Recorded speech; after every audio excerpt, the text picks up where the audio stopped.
A very warm welcome to everyone who has joined us today. I am Meher Gandhi, and on behalf of Kalinga Literary Festival, I am super glad to welcome Teresa Rehman and Sudeep Chakravarti for a much awaited conversation. Thanks to both of you for joining us today and making this evening a lovely one for us.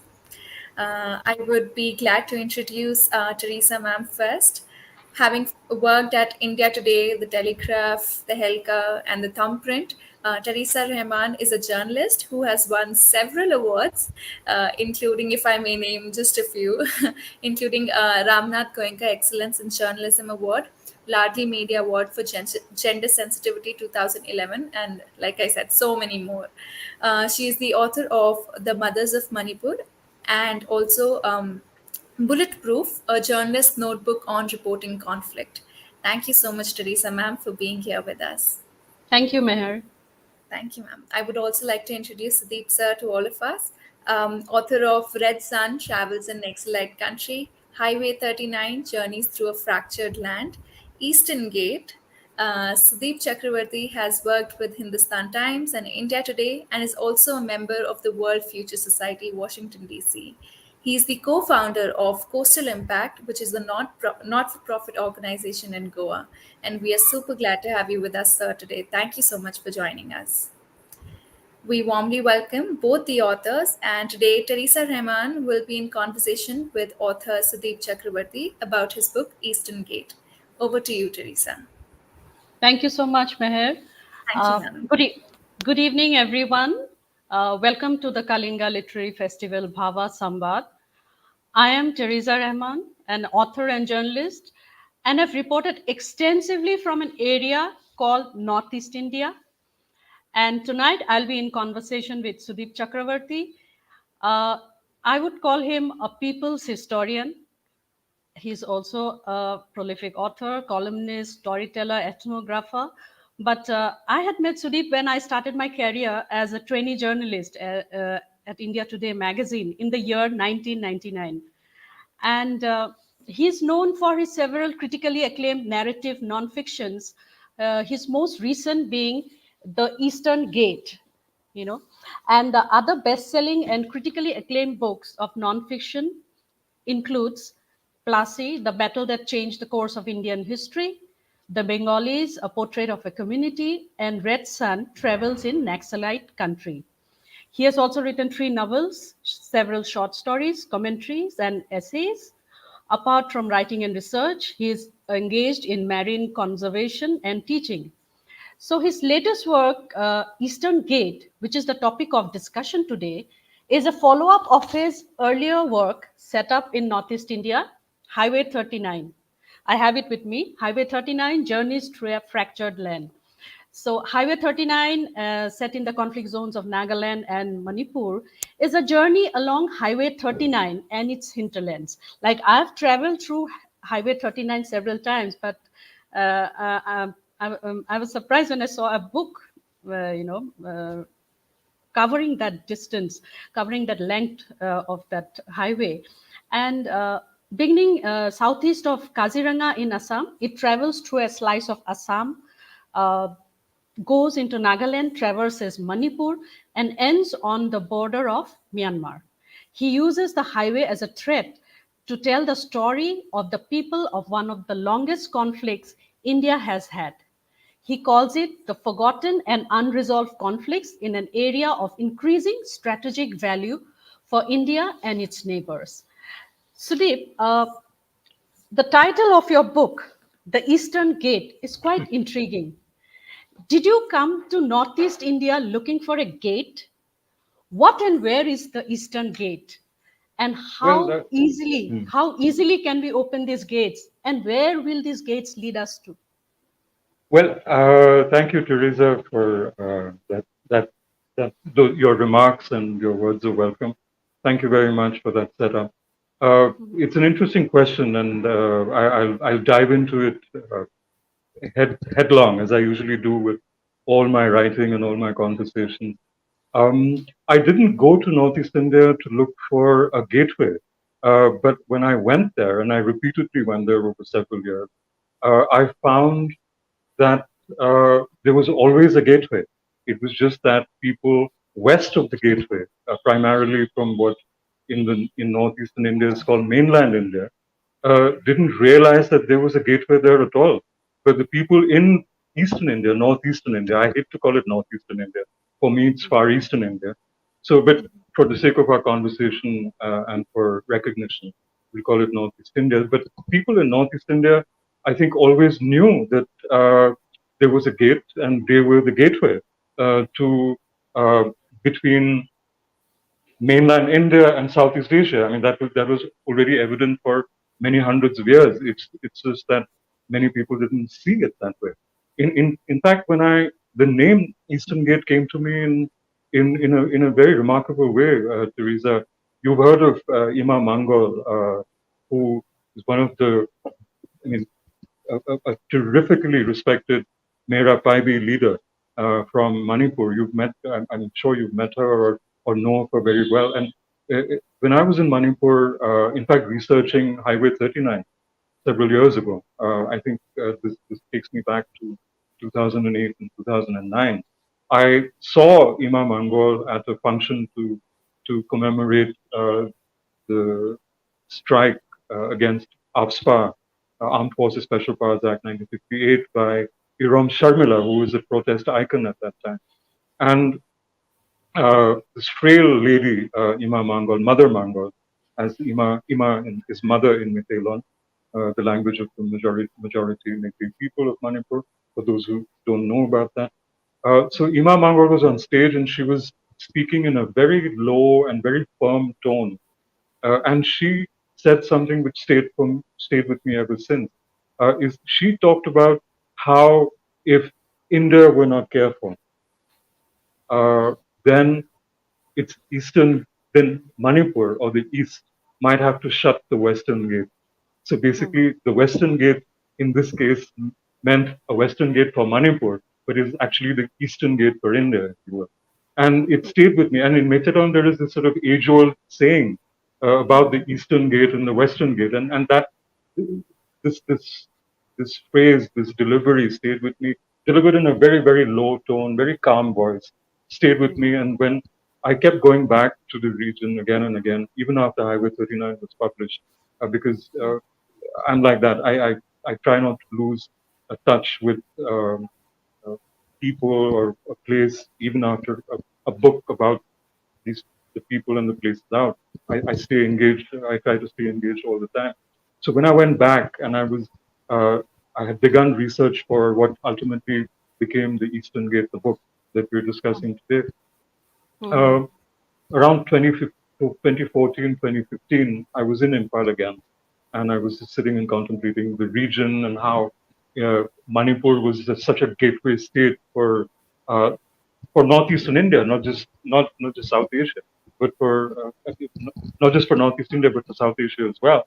And how it was this crucial bridge in this geostrategic sweet spot where you have China to the north and the northeast, you have Bhutan to the north, you have Bangladesh to the west, you have Nepal to the northwest, and you have Myanmar to the east, and the Bay of Bengal to the south. This immensely important region of South Asia, which so many people don't pay good attention to, has as its gateway state to Southeast Asia all of India's foreign policy plans, but look east policy and act east policy is predicated on traveling through this eastern gate to Southeast Asia. And I was thinking about all this, about how I would structure the book and where I would take it. And the title just fell into my lap or into my head, something that I'd heard years before. And I said, what the hell? Why didn't I think of this before? It's a perfect name for the book, The Eastern Gate. And if there's anyone I have to thank for helping me with the title, it's Ima Mangol, it's Mother Mangol, who I heard talking about this very concept, Teresa. So that's how the book came to be. That's how the name of the book came to be. And in a way, Mother Mangol also made it very clear to me about what the gates really signify. Uh, so it was a very important moment for me, almost an epiphany. And you have an interesting description about yet another gate in your book, More. the gateway Yes, to Myanmar. And it is more of a trade route for both innocent products like chocolate, infant food, blankets, tires for auto rickshaws, mosquito repellents, to the more sinful narcotics and weapons. And Moray is also a web that connects many communities all over India. I like an interesting observation that you made in your book that trading freely isn't quite the same thing as free trade. But in absolutely. Moray, but in Yeah. Moray, like much else in far eastern India, it doesn't really matter. Can you tell Mhm. us more about the conundrum called Moray and the Act East policy? Well, Teresa, thank you for asking that. Moray, as you know, is a gateway to a gateway within a gateway, if you will. It is literally a gateway. It's in the border between Manipur and Myanmar, uh, and the Sagaing division of Myanmar and Manipur state of India. Uh, though the Manipuri nationalists won't like the description of me calling it Manipur state of India. But that's another story which we might address maybe as part of this conversation or another one in future, who knows. But so Moray is the gateway, the region. Moray is a geographical place. It's a place name, but it's really the region which is porous to a great extent, and it abuts Myanmar, and more interestingly, the it is an area where you have the smuggling, the rampant smuggling of narcotics. The raw materials often goes from India uh, into Myanmar and then to the Shan state area in Myanmar, and then it gets processed into meth, and it gets processed into various grades of heroin, and then it comes back into India, or it comes back through Bangladesh into South Asia, and from then to various points across South Asia and other parts of the world. So it has become, for many years now, it has become a pipeline for narcotic smuggling and weapons smuggling, which larger and smaller rebel groups use almost at will. And here we must also acknowledge, Teresa, as you would be very well aware, that none of this would be possible uh, were it not for the patronage of rebel groups, of the local police, of the locally based paramilitary units, adjuncts of the Indian army, the bureaucracy, and the political establishment of these areas, which stretches from these very areas all the way back to New Delhi. So it's a thriving food chain of the conflict economy, which ensures that the contraband trade, the narcotics trade, and the weapons smuggling business, which thrives in Moray and places around Moray, uh, back and forth, is kept alive. Otherwise, it could be shut down very, very easily. The economy of conflict and the economy of the underground economy keeps it moving very, very smoothly. Now, in the context of, I don't want to sound moralistic about it necessarily, but this region is also, Moray is also the stated gateway by the government of India and the government of Manipur and the Northeast Council and the Ministry of Development of the Northeastern region and the government of Myanmar, who wants to look westwards into India, Manipur, Nagaland, and into India, as a gateway proper for movement of goods and people. Uh, and a free movement of goods and people. So it's a legally and bilaterally, nationally, regionally recognized gateway, which has a integrated customs check post, which has immigration facilities, so on and so forth. So within the construct of the Look East policy and the Act East policy, the gateway states of northeastern India, and specifically Nagaland and Manipur in particular, Mizoram to a great extent, Tripura to a great extent, and definitely Moray as the physical gateway into Myanmar and points beyond, is seen as a very, very crucial hub for legitimate trade and legitimate movement of people as well, Teresa. So there is this parallel stream that continues to flourish, and ironically, the the stream that is below ground, or the contraband stream, or the black stream, or the rebel stream, or the narcotic stream, or the gun running or the weapons running streams, seem to be flourishing regardless of whether there is a COVID pandemic or not, because for these people, life goes on as usual. COVID has actually impacted legal trade or legitimate trade and movement of people. But the illegitimate movement of goods and people has flourished right through past several years, and it's flourished right through the COVID pandemic. So this is really the dynamic of More and that particular gateway, the reality of that of More and that particular gateway, where many rebel groups and all the people that I earlier, just a few minutes ago, mentioned, are all critically a part of this food chain, this food pyramid, if you will, of ill-gotten or this or this pipeline of absolutely Ill, illegal trade in anything you care to name. There's trade flourishing. That's a reality. And I don't know how the government of India is going to deal with this and how the government of Myanmar is going to deal with it. There hasn't been any credible effort that I can see to prevent such trade from being stopped or being prevented. There's been absolutely no credible evidence on the ground. Army officers have been caught smuggling contraband. Politicians have been caught smuggling contraband. In fact, there was a very famous case in Manipur where a police officer caught a very well-known tribal elder uh, smuggling a huge amount of contraband and with weapons, and he was let go with the direct intervention of the chief minister of Manipur. And that the policewoman, the lady officer who interdicted this tribal chief, had to be was censured and then ultimately led to her resignation from the police force. It's an absolute travesty of every sort, Teresa. I mean, where do I begin and where do I end? Okay. Uh, Coming back to the Northeast, the only things that we hear about are the peace talks and the conflict resolution initiatives. But I really like the fact that you mention your interactions with lesser known communities like Kuki, Zomi, Mar, and even Meitei Pangal Muslims. Usually these smaller communities are sidelined in any discourse on conflict resolution. What is your take on this? That is exactly why I thought it extremely important to to ensure that in this narrative of the Eastern Gate, and when I'm talking about conflict and the resolution of that conflict, and it is the Naga conflict which has been going on, and we can talk about that later in our conversation. The various conflicts within Manipur need to be addressed, and we often don't realize that in Manipur there are several communities. In Nagaland, you have a majority of the Naga people, the 16 tribes of Nagaland, and the 17th tribe has just been recognized a couple of months ago. So now it's officially 17 in Nagaland.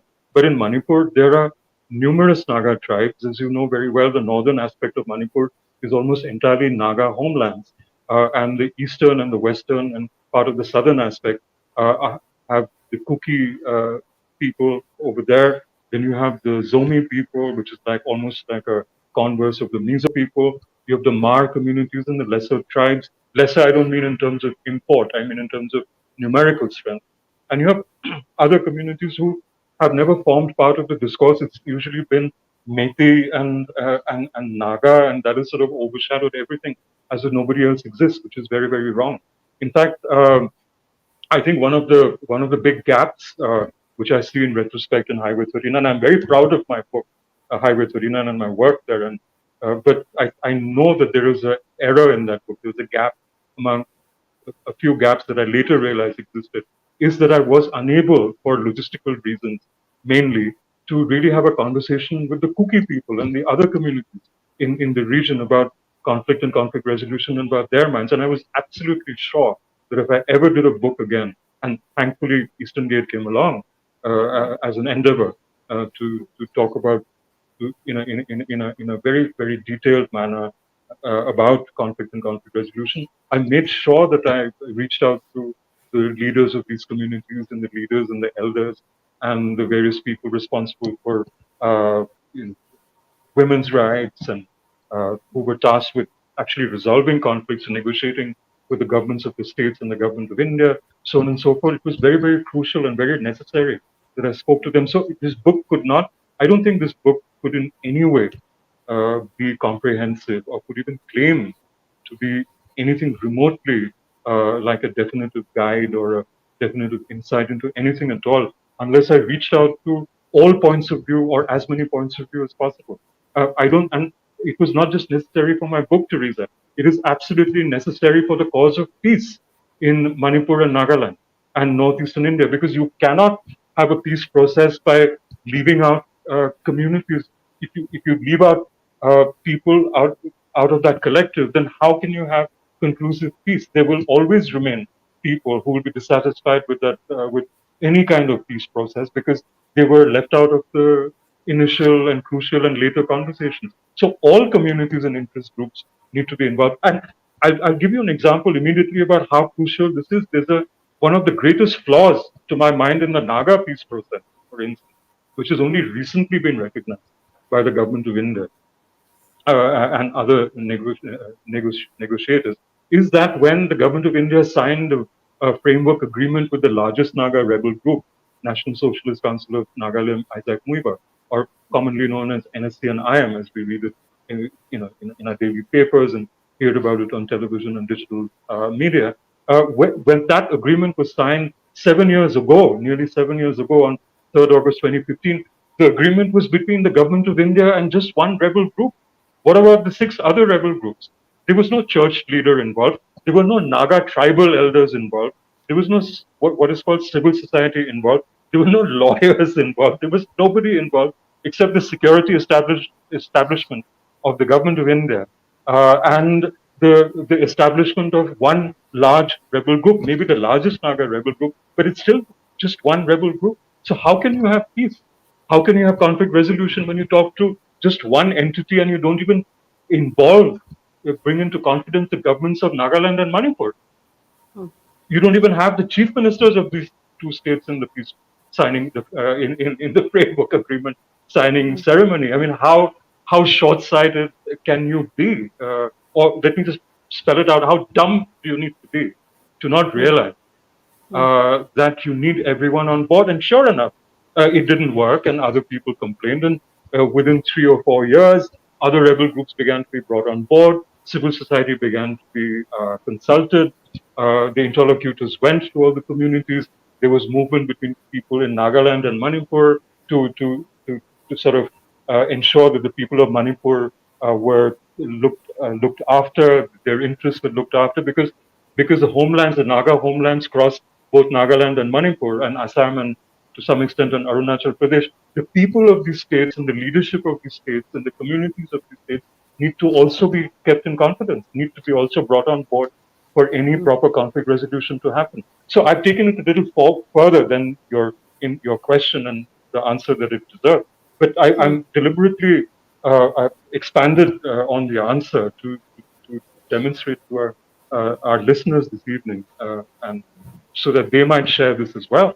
That it is extremely important to involve all the communities in a particular region who are part of the conflict. So then it is only logical that they're also part of conflict resolution. I mean, to my mind, it seems like a no-brainer. I'm sure it seems like a no-brainer to you as well. Yeah, and I also find that an important component of the community, the women, are missing. The peace Indeed, talks are indeed, so masculine. indeed. They're so, it's like full of testosterone and anyway. Testosterone. Say it. Don't stop. Say it. No, it's okay. I mean, let's come back to something more basic.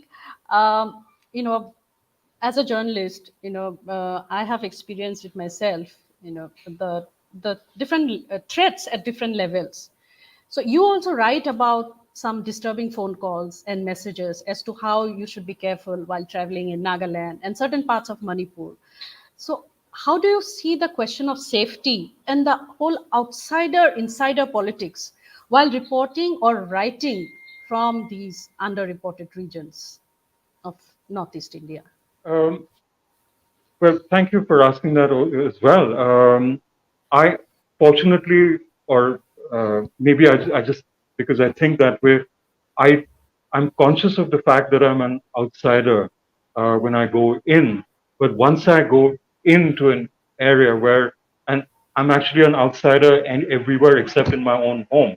That's the way I see it. I mean, in my geographical space, which I call home, my postal address or my passport address or my Aadhaar mandated address, uh, that is my home. But if that is the only place that I can call home, everywhere else, I would be uh, sort of not trespassing, but visiting on someone else's space, even if it is in the same village or town or city. That's the way it works. So I can't presume in any case. And I think that there's the same logic that I carry with me to anywhere I go, Teresa, for my work, as a researcher, analyst, as a writer, as a reporter. If I write articles or commentary or books, the approach for me is the same. So if I go into Assam or Sikkim or Meghalaya or Nagaland or Manipur or Tripura or Mizoram or Arunachal or anywhere, even in mainland India or anywhere in the world, I will immediately uh, respect where I'm going, and I will immediately keep all my sensory apparatus open for listening, for hearing, for eating the food, for observing how people are, what they think, how they speak. Maybe reduce my tone of my voice to a softer pitch to match the people, the pitch of say northeastern India, which is much lower in tone and in volume than say what one is used to in mainland India. And I just sort of, it is as if I've just put on another skin or shed my own and wear the skin of my now home, because I respect the home of other people whom I'm visiting. And if they respect their own homes, then it is my duty to respect their homes as well. And that's how I work. So I've never felt as an outsider, actually, when I've gone to any place in northeastern India. There is mainly, I think, because I've worked hard at trying to establish that I've come with an open mind and as open a heart as possible. And I'm here to tell a story. I'm not here to tell a story that I've already made up my mind about. I'm here to learn about what's going on. And then I'm not parachuting in. I'm visiting. I'm staying for long periods of time. I'm trying to learn your language. I'm eating your food. I'm visiting your homes where you welcome me. I'm spending time with you and I want to learn from you about your needs and your anger and your hopes and aspirations and all of the above. And so about how you see life in your region and the future for yourself and your children. So that's the way I try to look at it. So I've never felt, I frankly have not once felt out of place. And I think I can count literally at the tip of my fingertips, not even 10, with just fingers, tips of one hand, maybe the instances in which when I felt unsafe or felt an alien in northeastern India, because I've always been welcome. Maybe because I've been transparent about my purpose in the first place. I haven't pretended to be anything that I'm not. And I've always been open about the book I'm writing or the article I'm writing and what I want to do and the story I want to tell. And when you do that, I don't think, I've never seen a door not open. And that is the magic, Teresa, that I've never once felt unwanted. When I've communicated the transparency of purpose, there's always been a welcome, and people have gone out of their way. I wouldn't have been able to do these books unless people open their hearts and minds and their homes to me. It is out of the question. There's no way I could have. And not just one community, communities upon communities, and not just intelligence agents or police or the army, but bureaucrats and politicians and village elders and rebel chiefs and rebel cadres and uh, the so-called ordinary people all across have been so very kind with the time and understanding to make me understand their story and bring their stories to the world outside. That is what I aim to do. And so I haven't felt unsafe. I've been in very tricky situations right through. I mean, when you walk into a conflict zone, you are literally asking for trouble. But there I take heart again from my hosts, wherever I go in Nagaland or Manipur or anywhere else in northeastern India, where if they can live in this with this degree of conflict that we do, then why the hell can't I? I derive my strength and fortitude from my hosts. So if they're unafraid, I'm completely unafraid because they're my hosts and they'll do anything to make sure that I'm all right. They'll go out of the way to make sure I'm all right. If they're unsafe, then I begin to feel unsafe. But if they're secure and whatever, and if they're unsafe, Teresa, you know how it works. They will put their lives on the line to save the well-being of a guest. That is how it works in the Northeast. And I've not felt unsafe even once. If at all I felt unsafe, ironically, it has been from, to some extent, from state forces, ironically, who are tasked with looking after the well-being and the health of the citizens of India, including everybody in the Northeast who are described as citizens of India. Uh, if at all I felt unsafe, then it has been from these guardians of law and order, the law keepers. They are the ones who have been rough with me. They're the ones who've looked at me with suspicion. They're the ones who've had harsh words for me, saying, "What the hell are you as an Indian doing in a place like this? What the hell are you as an Indian asking questions like this? Aren't you a patriot?" And I said, "Because I'm a patriot, I am asking these questions. Don't you think the people that you're guarding over or mistreating or not looking after as well as you should, aren't they citizens of India as well? Don't they deserve your respect and dignity the same way that you think that I do?" So these are the kind of complicated conversations one can get into, but and situations. But I've never once, at the risk of repeating myself endlessly, I have not once felt unsafe at the hands of anybody from northeastern India in my, I don't know how long, how many years now it has been that I've been visiting the region, and some very, very heavy conflict areas as well. I've gone into rebel camps feeling completely safe. I've gone into conflict zones feeling completely safe. Never a problem. Okay, coming back to writing about conflict, you've written about the Maoist movement, and you've written two books on the conflict in Northeast India. Yes. I have two questions. First, what is it about conflict that attracts you? Second, writing a political history, which this book is, I would call it a political history, the Eastern Gate. It also needs records and documents. So, how easy was it to access archives, libraries, or museums in this particular region? Yes, I mean, it does need a little bit of legwork, to put it mildly. So I did have to work pretty hard in trying to access documents and necessary books and reports, which this book and any other book that I've done has entailed. Now, it is one thing to go into a conflict area and then meet people and get their impressions and record conversations and narrate them in a book in as engaging and as accessible and informative a way as possible. I do it, you do it, any writer worth his or her salt would do it. That is what we are trained to do. That is what we do. We are communicators of other people's stories and other people's thoughts and aspirations, with which we as communicators are conveyors in many cases of of that larger universe. So this is what we do. But and then but that is not enough because it needs to be contextualized in a certain. It needs to be backgrounded and contextualized with the root causes of this conflict, for which you need to go back to history more often than not, or rather all the time.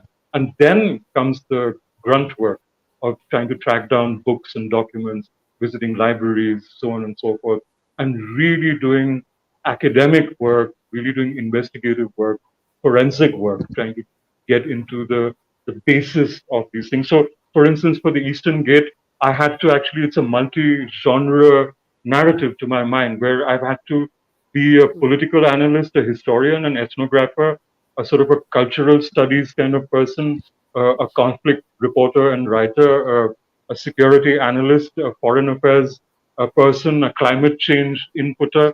You just have to look at so many aspects of of the region and the story that you're trying to tell, which goes beyond just interviewing people. So you have to do all this. Now, to come to your first part of your question as to why I'm drawn to conflict, it's not like I'm drawn to conflict. And here I'll share with you something, since we both shared a sort of a mainstream media uh, stint together for a little while in India Today Group, India Today Magazine, and India Today Group. And then you went away to chart your own course. I stayed a little while longer, and then I went ahead to chart my own course. Now, the reason for me choosing to write about conflict and conflict related issues or human rights or so on and so forth actually derives from my time as a writer editor and senior editor, executive editor, you name it. I've been there, done that in various places in mainstream media, including India Today Group. Now, while I was a tenured journalist for several decades, I saw that there was a lot of stories, a lot of points, a lot of regions, a lot of topics which were willfully disregarded by mainstream media simply because in their mind it was not worthwhile or mainstream enough. For instance, I used to joke while I was in India Today that India Today is not really about India today, but it's about Delhi today and Bombay today and Bangalore tomorrow or Chennai the day after. It was really about India, the country. I mean, let alone Northeast India. I mean, I remember suggesting stories set in Northeastern India, trying to commission articles or features in Northeastern India, and I would be told, who cares? Who wants to know?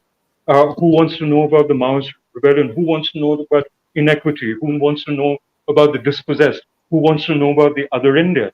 Now, I kept arguing back, Teresa, that you know these everyone is part of India. Now, how can you have a good news party or a liberalized India party or a consumerist party or a India at the table of the world power party when 75 to 80% of your country and people in your country, the citizens of India, are not invited to the party? How on earth can you actually claim to move ahead with everybody in tow and everybody with you? It's bizarre. It's utter nonsense. So when I left mainstream media deliberately by choice, and I looked ahead, and I said that now I will spend whatever remains of my life to the best of my ability to try and tell the stories that need to be told. And it so happens that uh, conflict issues like the Maoist rebellion, issues of conflict in northeastern India, in many parts of northeastern India. There were issues of conflict related to caste. There were issues of conflict related to industrialization or the intersection of business and human rights, which is a very, very dirty area, unsavory area, Teresa, which people don't want to touch. Now, I felt it necessary uh, to visit all these areas and research and write about these issues simply because they were not being discussed at all. So that has led, in a way, by default or by extension, to me writing about various issues of conflict in various areas of conflict, including northeastern India. So, I mean, that's my answer to you. It is born of my personal need to share stories which I think need to be told. They're simply not told enough. Now things are beginning to change in northeastern India.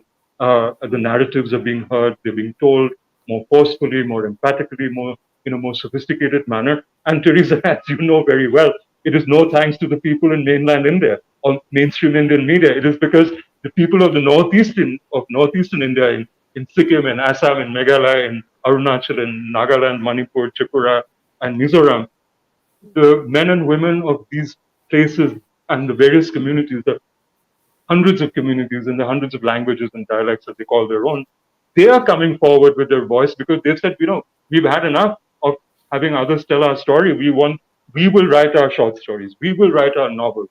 We will write our poetry. We are the ones who are going to write our plays, produce our cinema. We are the ones who are going to be putting out blogs. We are the ones who are going to be doing documentaries. We are the ones who are going to be doing digital publications, and our television channels will begin, and slowly we'll be telling the stories the way we believe they need to be told.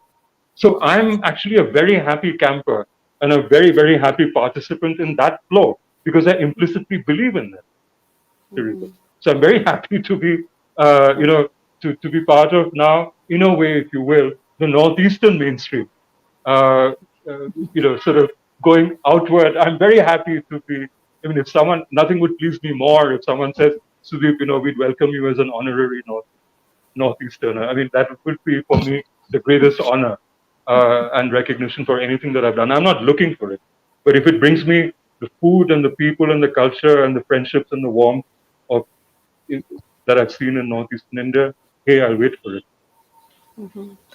Do you think there's some kind of a fatigue, conflict fatigue among the people of the region that you see that they are starting to tell their stories, or is it because of the advent of the digital, the options available now, their own YouTube channels, or is it, are they tired? I mean, people want to move on.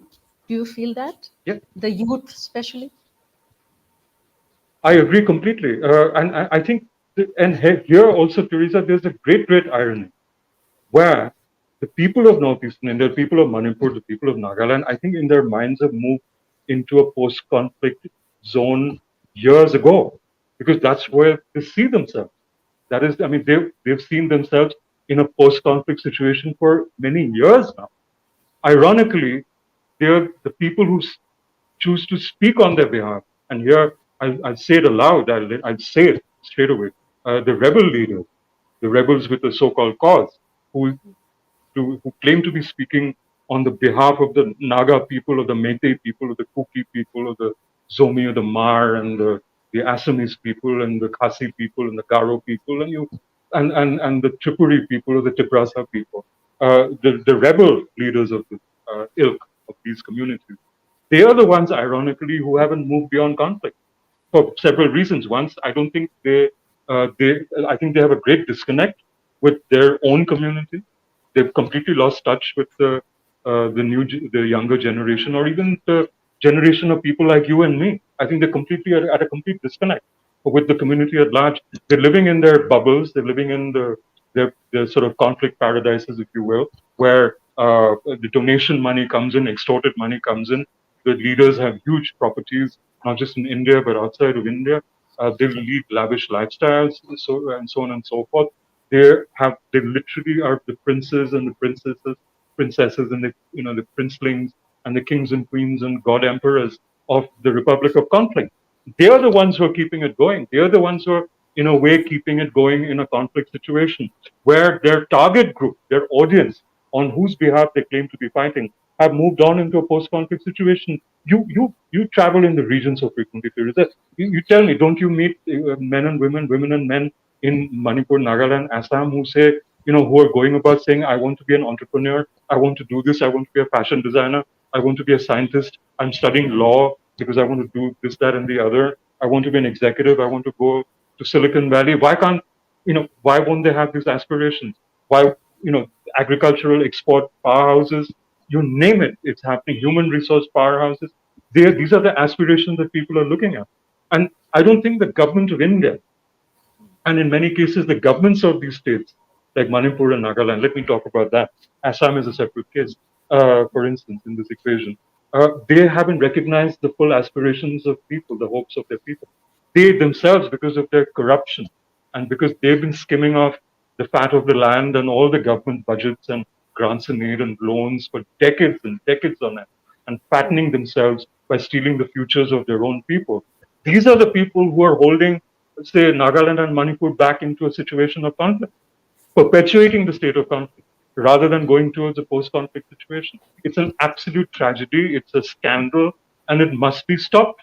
And I'm so very happy that the people of Nagaland and Manipur and other parts of northeastern India are now speaking up. For some years, they've been speaking up, and they're demanding accountability, not just from the bureaucrats and the politicians of these regions, but also from the rebel leadership of the rebel groups who claim to represent these people in these various regions. That's a wonderful, wonderful thing. And my hats off to the brave women and men who are asking it's a very dangerous and fraught enterprise to ask your, rebel leadership to be accountable. But there are women and men, Teresa, out there, you know it very well. I know it. Anybody who's tracking this region know it, who live there know it. They're demanding accountability for this post-conflict future to come true. And it's a wonderful thing. I'm so very happy it happens. And I'll do anything in my limited powers to ensure that I can spread that message beyond northeastern India. It is my duty to do so. Mm-hmm. There's something very interesting that I've noticed here, that usually people within the northeastern states are very insular. Someone in Manipur is not least interested in what's happening in Assam, or for that matter in Tripura, or so this is like we are not interested in each other's stories. I'm talking about the situation within the Northeast. So in a scenario like this, someone like you, who's again, I would say an outsider voice. Yeah. No problem. Use it freely. Use the word freely. No problem. So what kind of a storyteller are you? and how are your narratives different from the prevalent, the Okay, usual all patronizing right, narratives about the region? okay. Because maybe, okay, thank you for very much, because I was very, very clear that, one of the things that I would absolutely not do is to come up with a narrative that, say, the so-called mainland Indians have been perpetuating or inflicting, I would say, on northeastern India and its citizens by claiming to speak on their behalf or knowing it all. I talk about there are many, many books and articles written by bureaucrats, by police officers, by army officers, by political leaders who jet in and out of New Delhi to various state capitals and put on a headdress and dance a few jigs and do a bamboo dance and go back to New Delhi to their Lutyens' bungalows. That's been happening for decades now.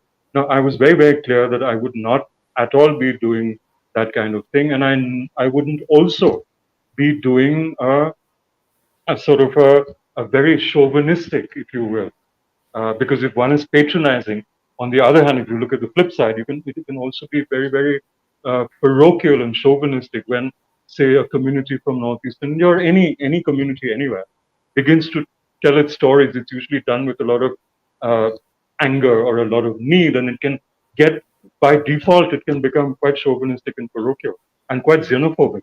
I mean, it's very quick, very, very quickly people fall into that trap. Now, I was aware of that as well because I've read extensively the writings from the region in translation and in English whenever I've been able to find it in its original form, and by talking to people, asking people to help me with translations and meanings and all of that. So I gathered that. So I was very conscious that I would sidestep both minefields, that one of patronizing mainland Indian minefield and the sort of the chauvinistic slash sometimes xenophobic, but often angst-ridden minefield that can lead into its own traps, into its own echo chambers, which can emanate from northeastern India. So I tried to sort of be a sutradhar, if you will, a communicator of feelings and of information and of as factual a history as I could make it, because I have no agenda, Teresa. I'm not a I'm not speaking on behalf of any government anywhere. And I'm not speaking on behalf of rebel groups. For me, I'm speaking on behalf of people whom both these sides claim to be speaking on. So I'm on the side of people. I tell people's stories. That is my purpose and that is my intention. So uh, I think that is the mindset with which I approach my work in Northeastern India, indeed anywhere else. And if my and I'm very happy that, in fact, it's funny that you bring up that people in Northeastern India can be insular about each other's regions Yeah. and languages and habits and mores and food and clothing and you name it. And here I am as a mainlander going all across the Northeast trying to stitch everything together. And you know what, Teresa, the Highway 39 was hugely read, relatively speaking, in Northeastern India. I've had readers from every Northeastern state, and I've met them at various literature festivals or interacting, including in thumbprint.com, thumbprintmag.com, which you edit and you founded, and many other portals and publications and opportunities, where they've said, Sudeep, or Mr. Chakravarti, I had no idea this was it. Thank you for writing. I've met Naga people who said, Mr. Chakravarti, we didn't know this about our own history. I've met Manipuri people who, because I found out so much about their history and their culture. There was actually a cabal of academicians, Manipuri academicians in New Delhi, who actually spread the word that Sudeep Chakravarti is an intelligence bureau plant or he's an RNAW agent, maybe because I don't have a paunch and I carry my hair short and I walk fast and I wear khaki pants. I don't know what was their reason, but they felt that I knew too much. I went too deep and I cut too close to the bone. So Highway 39, I had a situation where the Nagas were quite happy with it, but not all Manipuris were happy with the book because to them it was a very touchy-feely thing. Now, for the Eastern Gate, it seems to be the other way around, where I've been told by my friends in Nagaland and other parts that, hey, Sudeep, be very careful about coming to Nagaland because a few rebel groups are very upset with you because you just haven't pulled any punches at all. You've just gone ahead and if you sort of expose people, you've exposed everybody.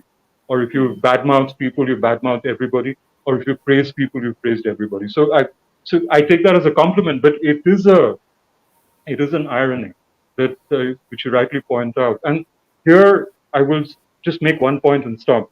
is that I've actually had a person in northeastern India, a political leader, talk to me some years ago, saying that, I wish, Sudeep, that our people didn't spend our time flying to New Delhi from Dimapur or Guwahati or Shillong, and now you can fly out of Shillong, or or Agartala or Aizawl, you know, uh, or Imphal to New Delhi. Why don't we, for a change, visit from Imphal, we go to Dimapur, from Imphal and Kohima? Why not from Imphal, we go to Guwahati?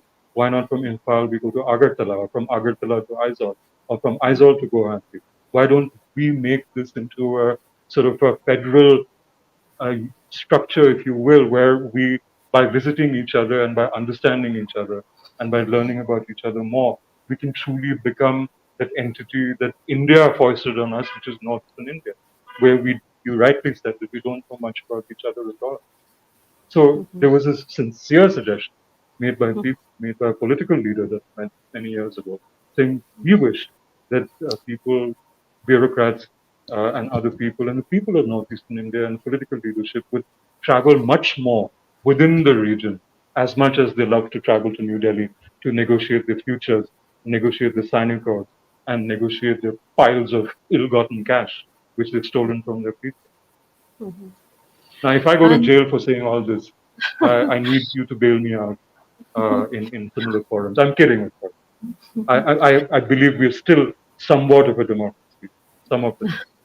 yeah, uh, actually, you mentioned, I'm coming back to gate again. You mentioned gate again in page 80 of your book. You write, India's integrity is not about being watertight with a map, a paranoid barbarians at the gate approach, but Hmm. about India's integrity being morally sound and politically Yep, sound, as it yep. should be in a democracy. What are the larger questions of democracy that you are trying to address in your book?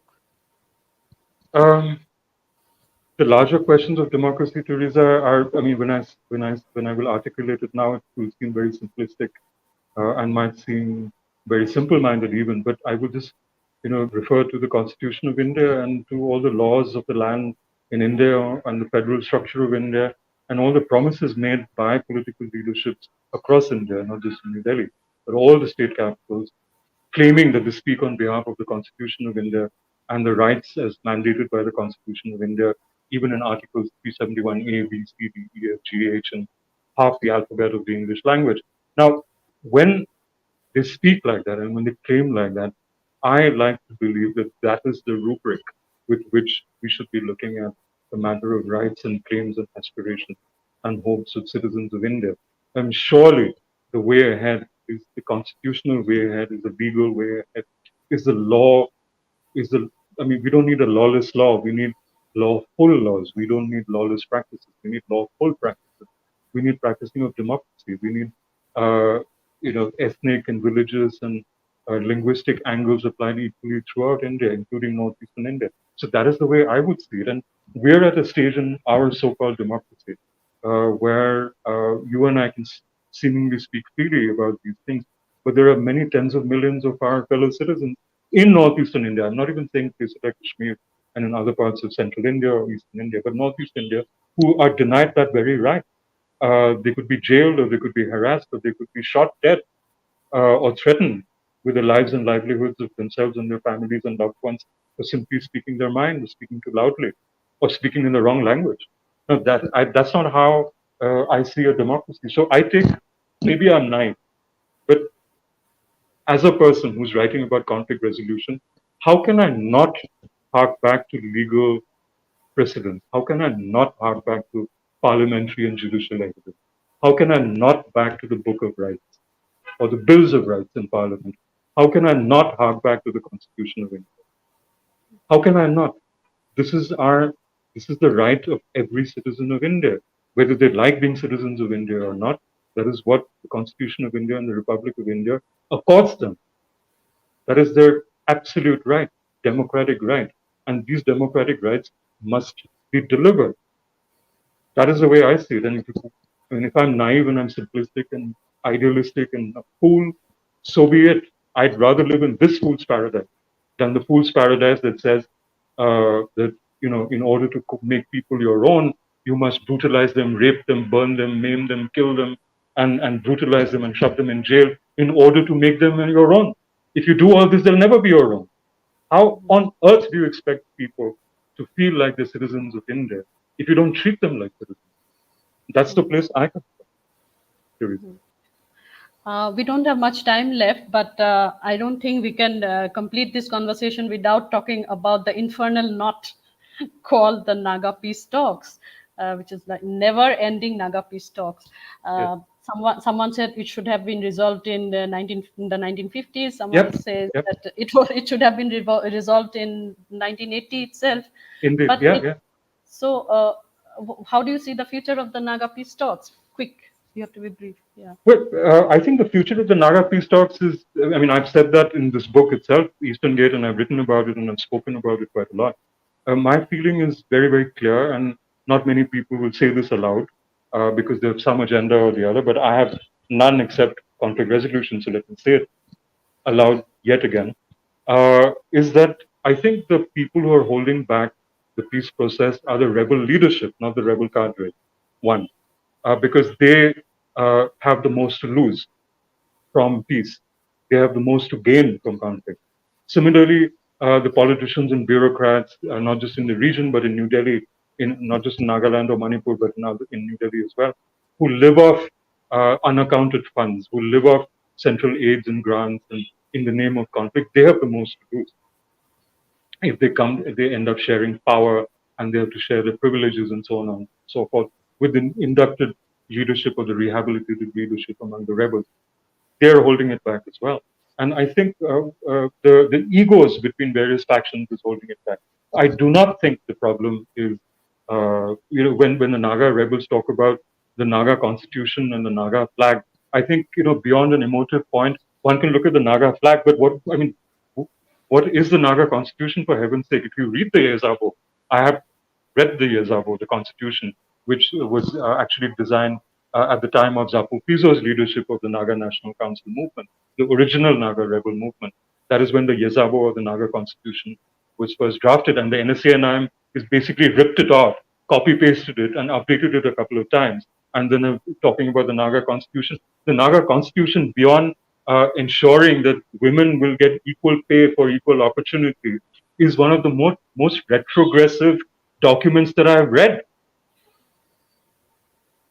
It basically accords supreme powers to, say, someone like the general secretary or the leaders of the rebel groups. What democracy are they talking about? The constitution. So, I think these are just points of negotiation now, Teresa. People are just trying to leverage the maximum they can gain from, before a peace deal is actually signed. Everyone wants the biggest slice of the pie that is available from peace and in a post-conflict situation. So that is what's holding it back. And of course, the other thing that's holding it back is that, say, in Manipur, there are Naga homelands. Now, the other people of Manipur, the non-Naga people of Manipur, like the majority Meitei, the Kuki people, the Mar, the Zomi people, need to be assured or reassured that, one, they don't see a cessation of territory from territorial or political Manipur into, say, a greater Nagaland project, which would set off a firestorm like it did in 2001. They also need to be reassured that, there would be equitable distribution of wealth and of political affirmation and empowerment all through, not just for the Naga people. It needs to be shown, demonstrated with all the people in Manipur and Nagaland. So I think these are the issues that need to be sorted out. And I hope it is, because it's well past the expiry date. So Yeah. I think the leaderships are holding back the peace process now, Teresa, not the people of this place. Not Yeah. at all. The onus is on the leadership. And they are singularly holding back resolution of conflict. The So buck I think stops with them. we are running out of time now. So we just have a few minutes left, and Right. so I would I would say that this is a very important book, and I think we can take one or two questions. That's what Sitanshu says. But, I'm very happy to answer any questions you or yeah. any guest might have. Not a problem. Okay. Great conversation, sir and ma'am. Do you think the problems are political and politicians don't want to resolve it? Thank you. Uh, Thank you, Aditya. Good to Aditya, have yeah. you with us. So, yeah, the problem is politicians. Now, the thing is that the rebel leadership, it is not that, you see, when you say politicians, it is not just politicians who are, say, in the Bharatiya Janata Party or politicians who are in the BJP in Manipur or the BJP allies in Nagaland or the local parties like Naga People's Front or many other parties that are there who are, can need to be party to the deal as well, and the various other rebel groups. So these are not just the politicians who are professional politicians. The thing, Aditya, is that the rebel leadership, they're also politicians. So yes, I mean, if you ask that if politicians are holding back, then I would extend the definition of who are politicians to also include rebel leaderships.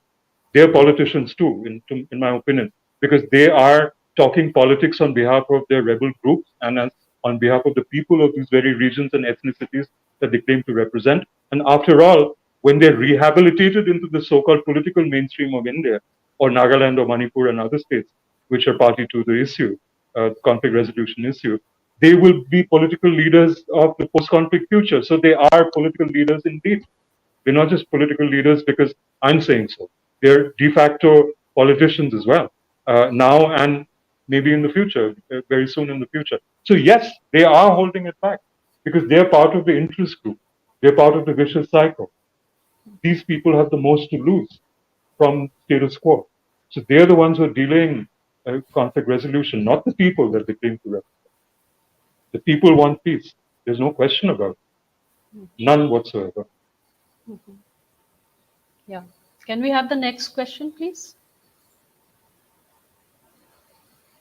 Bijoya Sawan, yeah. True, Northeasterners need to know each other more. We are too unfamiliar with each other. This is not good at all. I've always felt this. Yeah, I felt it too. Well, how very nice to have Bijoy Savian with us. She's a very learned person, very well respected in Meghalaya and other parts of northeastern India, and I'm very proud to call her a friend as well, and a well-wisher, and likewise. So I'm very happy that Bijoy is with us and she's asked this question. Yes, Bijoy, I mean, you've said it, and what more could Teresa or I add, except to say that exactly, in fact, Teresa raised this point as well. And as I elaborated earlier, uh, that it is indeed true. Again, I think what is happening, Bijoy and Teresa, I think might agree with this, is that the younger generation of politicians and the business leadership or the entrepreneurial leadership or even the leadership among the bureaucracy or the policy making universes in northeastern India, the younger people, I think, are beginning to mix a lot more. Not just in New Delhi, but for instance, I know that Naga politicians, younger Naga politicians, and business leaders visit Guwahati. They hang out and talk to people from Assam. If they can, they'll drive up to Shillong to meet young leaders, political leaders, including the Chief Minister of Meghalaya, Conrad Sangma. They'll be visiting Tripura. I know that they stay in touch with Pradot Manikya, who's formed and is trying to take ahead a Tiprasa political movement in Tripura on behalf of the indigenous people or the not Bengali indigenous people of Tripura. So I think there is a lot more communication happening. I know that these people talk to many younger generation of politicians and media leaders and business leaders in Arunachal Pradesh, for instance, or Sikkim. In fact, some of them have even banded together and then formed policy groups and business groups and political policy groups where they meet in northeastern India by turn in various state capitals, or they meet in Delhi where they involve policymakers. So there is a certain uh, movement that's beginning to happen, and I just wish that people in northeastern India travel within northeastern India a lot more to get to know northeast India more for tourism, for pleasure, to discover the culture or the history or the cuisine, and not just say only when they go to mainland India we're from the northeast and feel that sense of sort of geographic unity, rather than even understanding the geographic unity beyond something on the map and taking it a lot deeper by trying to understand each other. So I hope it happens a lot more because, for heaven's sake, Northeast India needs it. We all need it. It's the way to the future. That's the only way Yeah. to the future. Aditya writes, thank you, sir. Do you think with a single party in power in multiple northeastern states, we can resolve these issues?